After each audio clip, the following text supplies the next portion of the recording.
Are you ready for another bedtime story? Very well. Get all comfy and cozy in your bed and snuggle up tight. Let's get sleepy together now. Sweet dreams and good night.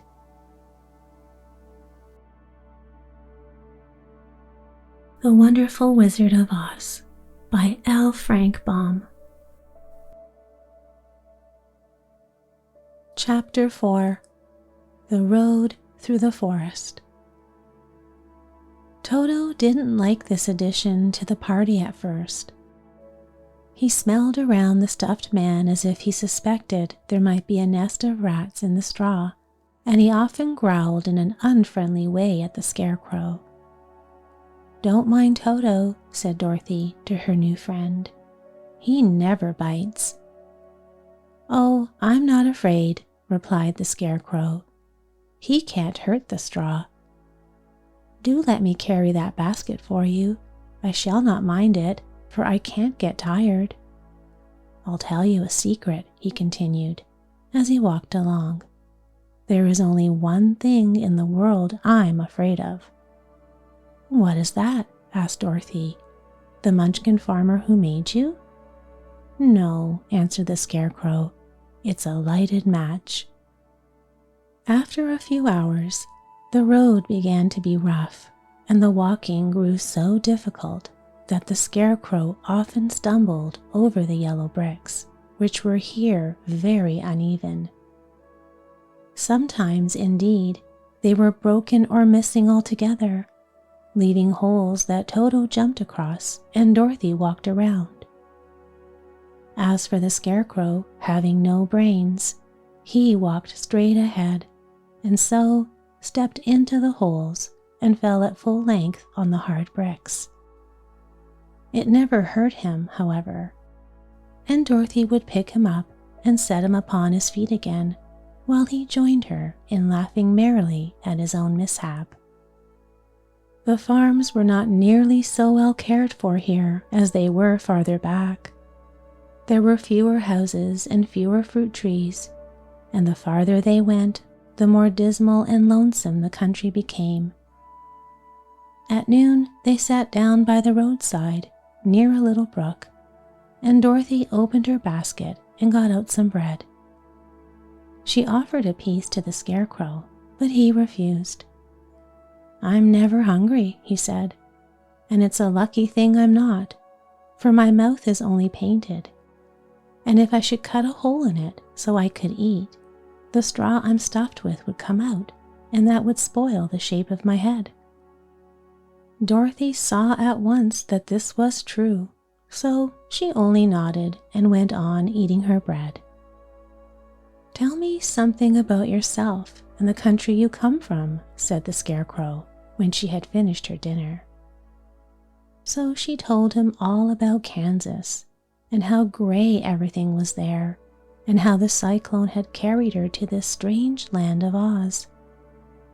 The Scarecrow listened carefully and said, "I can't understand why you should wish to leave this beautiful country and go back to the dry, gray place you call Kansas." "That's because you have no brains," answered the girl. "No matter how dreary and gray our homes are, we people of flesh and blood would rather live there than in any other country, be it ever so beautiful. There is no place like home." The Scarecrow sighed. "Of course I can't understand it," he said. "If your heads were stuffed with straw like mine, you would probably all live in the beautiful places, and then Kansas would have no people at all. It is fortunate for Kansas that you have brains." "Won't you tell me a story while we're resting?" asked the child. The Scarecrow looked at her reproachfully and answered, "My life has been so short that I really know nothing whatever. I was only made the day before yesterday. What happened in the world before that time is all unknown to me. Luckily, when the farmer made my head, one of the first things he did was to paint my ears so that I heard what was going on.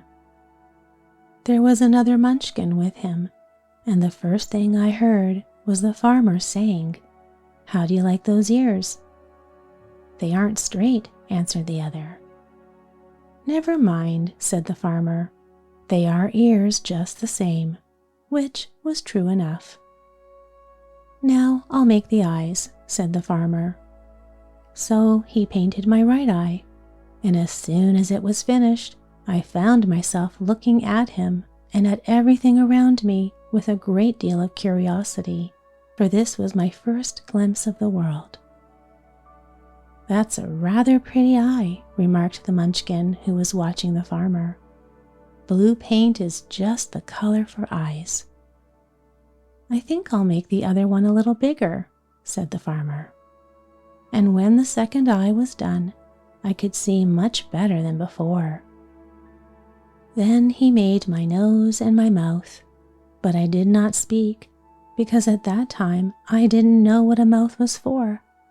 I had the fun of watching them make my body and my arms and legs, and when they fastened on my head, at last, I felt very proud, for I thought I was just as good a man as anyone.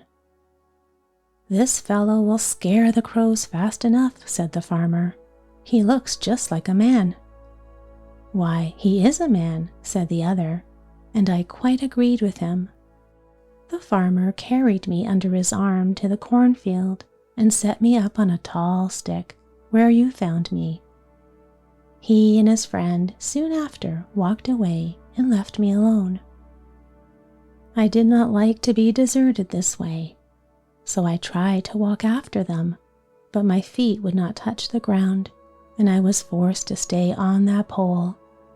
It was a lonely life to lead, for I had nothing to think of, having been made such a little while before. Many crows and other birds flew into the cornfield, but as soon as they saw me, they flew away again, thinking I was a munchkin, and this pleased me and made me feel that I was quite an important person. By and by, an old crow flew near me, and after looking at me carefully, he perched upon my shoulder and said, "I wonder if that farmer thought to fool me in this clumsy manner. Any crow of sense could see that you are only stuffed with straw." Then he hopped down at my feet and ate all the corn he wanted. The other birds, seeing he was not harmed by me, came to eat the corn too, so in a short time there was a great flock of them about me. I felt sad at this, for it showed I was not a good scarecrow after all. But the old crow comforted me, saying, "If you only had brains in your head, you would be as good a man as any of them, and a better man than some of them. Brains are the only things worth having in this world, no matter whether one is a crow or a man." After the crows had gone, I thought this over and decided I would try hard to get some brains. By good luck, you came along and pulled me off the stake, and from what you say, I'm sure the Great Oz will give me brains as soon as we get to the Emerald City. "I hope so," said Dorothy earnestly, "since you seem anxious to have them." "Oh yes, I am anxious," returned the Scarecrow. "It is such an uncomfortable feeling to know one is a fool." "Well," said the girl, "let us go." And she handed the basket to the Scarecrow. There were no fences at all by the roadside now, and the land was rough and untilled. Toward evening, they came to a great forest where the trees grew so big and close together that their branches met over the road of yellow brick. It was almost dark under the trees, for the branches shut out the daylight, but the travelers did not stop and went on into the forest. "If this road goes in, it must come out," said the Scarecrow, "and as the Emerald City is at the other end of the road, we must go wherever it leads us." "Anyone would know that," said Dorothy. "Certainly. "That is why I know it," returned the Scarecrow. "If it required brains to figure it out, I never should have said it." After an hour or so, the light faded away, and they found themselves stumbling along in the darkness. Dorothy could not see at all, but Toto could, for some dogs see very well in the dark, and the Scarecrow declared he could see as well as by day. So she took hold of his arm and managed to get along fairly well. "If you see any house or any place where we can pass the night," she said, "you must tell me, for it is very uncomfortable walking in the dark." Soon after, the Scarecrow stopped. "I see a little cottage at the right of us," he said, "built of logs and branches. Shall we go there?" "Yes, indeed," answered the child. "I'm all tired out." So the Scarecrow led her through the trees until they reached the cottage, and Dorothy entered and found a bed of dried leaves in one corner. She lay down at once, and with Toto beside her, soon fell into a sound sleep. The Scarecrow, who was never tired, stood up in another corner and waited patiently until morning came.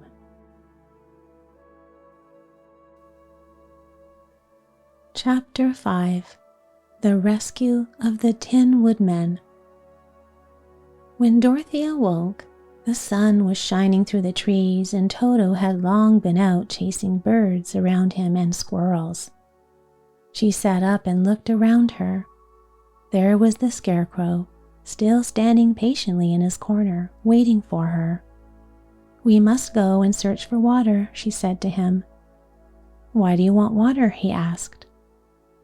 "To wash my face clean after the dust of the road, and to drink so the dry bread will not stick in my throat." "It must be inconvenient to be made of flesh," said the Scarecrow thoughtfully, "for you must sleep and eat and drink. However, you have brains, and it is worth a lot of bother to be able to think properly." They left the cottage and walked through the trees until they found a little spring of clear water where Dorothy drank and bathed and ate her breakfast. She saw there was not much bread left in the basket, and the girl was thankful the Scarecrow did not have to eat anything, for there was scarcely enough for herself and Toto for that day. When she had finished her meal and was about to go back to the road of yellow brick, she was startled to hear a deep groan nearby. "What was that?" she asked timidly.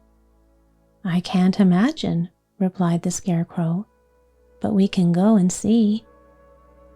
Just then, another groan reached their ears, and the sound seemed to come from behind them. They turned and walked through the forest a few steps, when Dorothy discovered something shining in a ray of sunshine that fell between the trees. She ran to the place and then stopped short with a little cry of surprise.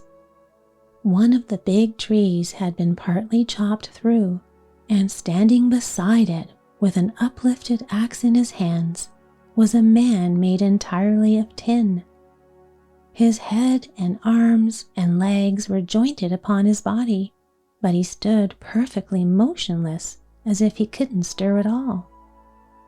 Dorothy looked at him in amazement, and so did the Scarecrow, while Toto barked sharply and made a snap at the tin legs, which hurt his teeth. "Did you groan?" asked Dorothy. "Yes," answered the Tin Man, "I did. I've been groaning for more than a year, and no one has ever heard me before or come to help me." "What can I do for you?" she inquired softly, for she was moved by the sad voice in which the man spoke. "Get an oil can and oil my joints," he answered. "They are rusted so badly that I can't move them at all. If I am well oiled, I shall soon be all right again." you'll find an oil can on a shelf in my cottage." Dorothy at once ran back to the cottage and found the oil can, and then she returned and asked anxiously, "Where are your joints?" "Oil my neck first," replied the Tin Woodman. So she oiled it, and as it was quite badly rusted, the Scarecrow took hold of the tin head and moved it gently from side to side until it worked freely, and then the man could turn it himself. "Now oil the joints in my arms," he said. And Dorothy oiled them, and the Scarecrow bent them carefully until they were quite free from rust and as good as new. The Tin Woodman gave a sigh of satisfaction and lowered his axe, which he leaned against the tree. "This is a great comfort," he said. "I've been holding that axe in the air ever since I rusted, and I'm glad to be able to put it down at last. Now, if you will oil the joints of my legs, I shall be all right once more." So they oiled his legs until he could move them freely, and he thanked them again and again for his release, for he seemed a very polite creature and very grateful. "I might have stood there always if you had not come along," he said, "so you have certainly saved my life. How did you happen to be here?" "We're on our way to the Emerald City to see the Great Oz," she answered, "and we stopped at your cottage to pass the night." "Why do you wish to see Oz?" he asked. "I want him to send me back to Kansas, and the Scarecrow wants him to put a few brains into his head," she replied. The Tin Woodman appeared to think deeply for a moment. Then he said, "Do you suppose Oz could give me a heart?" "Why, I guess so," Dorothy answered. "It would be as easy as to give the Scarecrow brains." "True," the Tin Woodman returned. "So, if you will allow me to join your party, I will also go to the Emerald City and ask Oz to help me." "Come along," said the Scarecrow heartily, and Dorothy added that she would be pleased to have his company. So the Tin Woodman shouldered his axe, and they all passed through the forest until they came to the road that was paved with yellow brick. The Tin Woodman had asked Dorothy to put the oil can in her basket, for, he said, if I should get caught in the rain and rust again, I would need the oil can badly. It was a bit of good luck to have their new comrade join the party, for soon after they had begun their journey again, they came to a place where the trees and branches grew so thick over the road that the travelers could not pass. But the Tin Woodman set to work with his axe and chopped so well that soon he cleared a passage for the entire party. Dorothy was thinking so earnestly as they walked along that she didn't notice when the Scarecrow stumbled into a hole and rolled over to the side of the road. Indeed, he was obliged to call to her to help him up again. "Why didn't you walk around the hole?" asked the Tin Woodman. "I don't know enough," replied the Scarecrow cheerfully. "My head is stuffed with straw, you know, and that is why I'm going to Oz to ask him for some brains." "Oh, I see," said the Tin Woodman. "But, after all, brains are not the best things in the world." "Have you any?" asked the Scarecrow. "No, my head is quite empty," answered the Woodman. "But once I had brains and a heart also. So, having tried them both, I should much rather have a heart." "And why's that?" asked the Scarecrow. "I will tell you my story, and then you will know." So, while they were walking through the forest, the Tin Woodman told the following story. "I was born the son of a woodman who chopped down trees in the forest and sold the wood for a living. When I grew up, I too became a wood chopper, and after my father died, I took care of my old mother as long as she lived. Then I made up my mind that instead of living alone, I would marry so that I may not become lonely. There was one of the Munchkin girls who was so beautiful that I soon grew to love her with all my heart. She, on her part, promised to marry me as soon as I could earn enough money to build a better house for her. So I set to work harder than ever, but the girl lived with an old woman who didn't want her to marry anyone, for she was so lazy. She wished the girl to remain with her and do the cooking and the housework. So the old woman went to the Wicked Witch of the East and promised her 2 sheep and a cow if she would prevent the marriage. Thereupon, the Wicked Witch enchanted my axe, and when I was chopping away at my best one day, for I was anxious to get the new house and my wife as soon as possible, the axe slipped all at once and cut off my left leg. This at first seemed a great misfortune, for I knew a one-legged man could not do very well as a wood chopper. So I went to a tinsmith and had him make me a new leg out of tin. The leg worked very well once I was used to it, but my action angered the Wicked Witch of the East, for she had promised the old woman I should not marry the pretty Munchkin girl. When I began chopping again, my axe slipped and cut off my right leg. Again I went to the tinsmith, and again he made me a leg out of tin. After this, the enchanted axe cut off my arms one after the other, but nothing daunted, I had them replaced with tin ones. The Wicked Witch then made the axe slip and cut off my head, and at first I thought that was the end of me, but the tinsmith happened to come along, and he made me a new head out of tin. I thought I had beaten the Wicked Witch then, and I worked harder than ever, but I little knew how cruel my enemy could be. She thought of a new way to kill my love for the beautiful Munchkin maiden, and made my axe slip again so that it cut right through my body, splitting me into 2 halves. Once more, the tinsmith came to my help and made me a body of tin, fastening my tin arms and legs and head to it by means of joints, so that I could move around as well as ever. But alas, I had now no heart, so that I lost all my love for the Munchkin girl and didn't care whether I married her or not. I suppose she's still living with the old woman, waiting for me to come after her. My body shone so brightly in the sun that I felt very proud of it, and it didn't matter now if my axe slipped, for it could not cut me. There was only one danger, that my joints would rust, but I kept an oil can in my cottage and took care to oil myself whenever I needed it.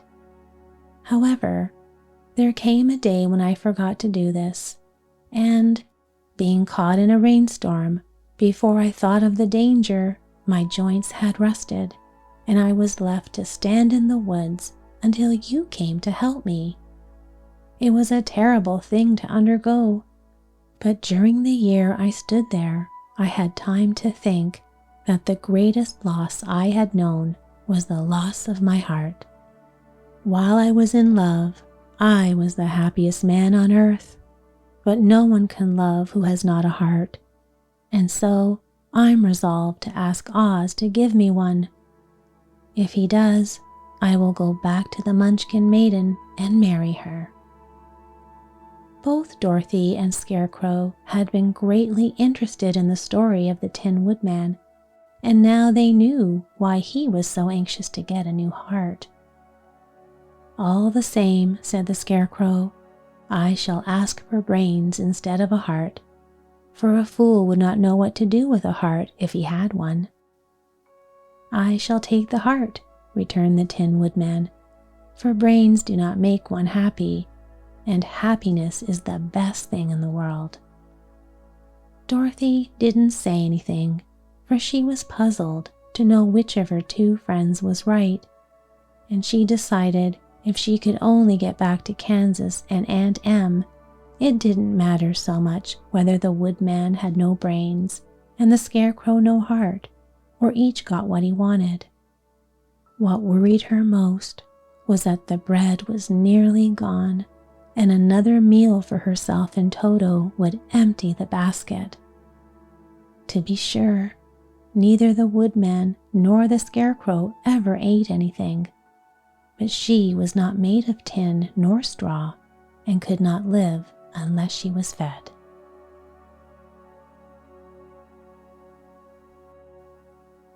Chapter 6. The Cowardly Lion.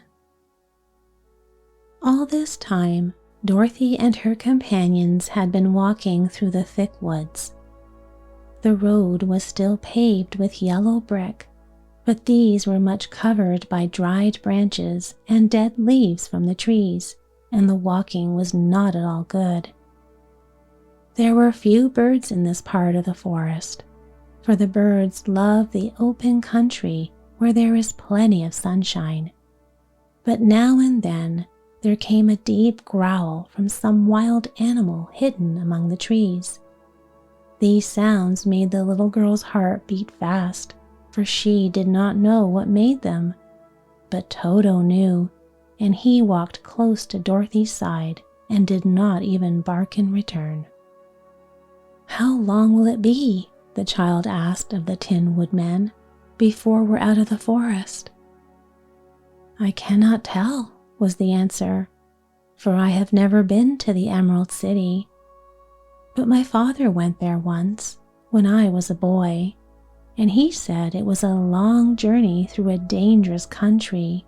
Although nearer to the city where Oz lives, the country is beautiful. But I'm not afraid, so long as I have my oil can, and nothing can hurt the Scarecrow, while you bear upon your forehead the mark of the Good Witch's kiss, and that will protect you from harm." "But Toto," said the girl anxiously, "what will protect him?" "We must protect him ourselves if he is in danger," replied the Tin Woodman. Just as he spoke, there came from the forest a terrible roar, and the next moment a great lion bounded into the road. With one blow of his paw, he sent the Scarecrow spinning over and over to the edge of the road, and then he struck at the Tin Woodman with his sharp claws. But to the lion's surprise, he could make no impression on the tin, although the Woodman fell over in the road and lay still. Little Toto, now that he had an enemy to face, ran barking toward the lion, and the great beast had opened his mouth to bite the dog when Dorothy, fearing Toto would be killed and heedless of danger, rushed forward and slapped the lion upon his nose as hard as she could while she cried out, "Don't you dare bite Toto. You ought to be ashamed of yourself, a big beast like you, to bite a poor little dog." "I didn't bite him," said the lion, as he rubbed his nose with his paw where Dorothy had hit it. "No, but you tried to," she retorted. "You're nothing but a coward." "I know it," said the lion, hanging his head in shame. "I've always known it, but how can I help it? I don't know. To think of you striking a stuffed man like the poor Scarecrow." "Is he stuffed?" asked the lion in surprise, as he watched her pick up the Scarecrow and set him upon his feet while she patted him into shape again. "Of course he's stuffed," replied Dorothy, who was still angry. "That's why he went over so easily," remarked the lion. "It astonished me to see him whirl around so. Is the other one stuffed also?" "No," said Dorothy. He's made of tin," and she helped the woodman up again. "That's why he nearly blunted my claws," said the lion. "When they scratched against the tin, it made a cold shiver run down my back." "What is that little animal you're so tender of?" "He's my dog, Toto," answered Dorothy. "Is he made of tin or stuffed?" asked the lion. "Neither. He's a meat dog," said the girl. "Oh, he's a curious animal and seems remarkably small now that I look at him. No one would think of biting such a little thing except a coward like me," continued the lion sadly. "What makes you a coward?"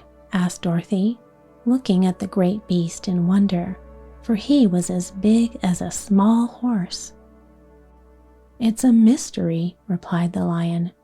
"I suppose I was born that way. All the other animals in the forest naturally expect me to be brave, for the lion is everywhere thought to be the king of beasts.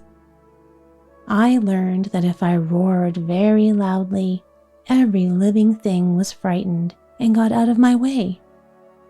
Whenever I've met a man, I've been awfully scared, but I just roared at him, and he has always run away as fast as he could go. If the elephants and the tigers and the bears had ever tried to fight me, I should have run myself. I'm such a coward. But just as soon as they hear me roar, they all try to get away from me, and of course I let them go." "But that isn't right. The king of beasts shouldn't be a coward," said the scarecrow. "I know it," returned the lion, wiping a tear from his eye with the tip of his tail. "It is my great sorrow and makes my life very unhappy. But whenever there is danger, my heart begins to beat fast." "Perhaps you have heart disease," said the Tin Woodman. "It may be," said the lion. "If you have," continued the Tin Woodman, "you ought to be glad, for it proves you have a heart. For my part, I have no heart, so I cannot have heart disease." "Perhaps," said the lion thoughtfully, "if I had no heart, I should not be a coward." "Have you brains?" asked the scarecrow. "I suppose so.